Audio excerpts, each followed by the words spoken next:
Nenda na hii challenge kwa wadada. Waulize tu, unaweza ukaolewa na mwanaume mwenye tabia kama za baba yako? Na kuhakikishia kati ya wanawake 10 atakubali mmoja tu.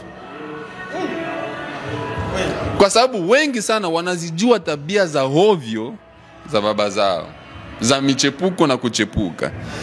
Kisha akishakwambia siwezi kudate au kuolewa na mwanamume mwenye tabia kama za baba yangu, muulize hivi, unahisi wewe una akili sana kuliko mama yako ambao amekaa miaka 20-30 kwenye ndoa?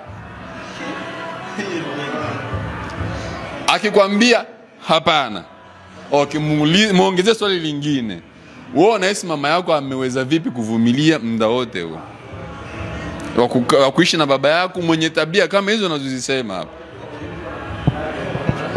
Kisha umwambie hivi, wewe una akili kama za mama yako, kwa sababu wewe una akili kabisa.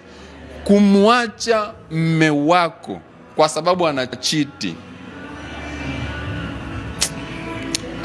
ni sawasawa na kuyama Michigan au Wisconsin kwa sababu ya snow, alafu unahamia Canada. Ndio utakuta snow vizuri, ndio utaelewa. Kwa hiyo ile ni by nature kabisa. Mwanaume hatakiwi kukaa na mwanamke mmoja, ni shida tu ya, lakini haiwezekani. Wewe baba yako mwenyewe anachiti, baba yako wewe anachiti, na unajua, na mama yako anavumilia miaka 25 mpaka 30, wengine 20 kwenye ndoa. Wewe umezaliwa mpaka sasa hivi una wajukuu ambao tayari wameshaanza kuzaa vitukuu, na mama yako yupo kwenye ndoa tu na amevumilia na anaga mpango wa kutoka.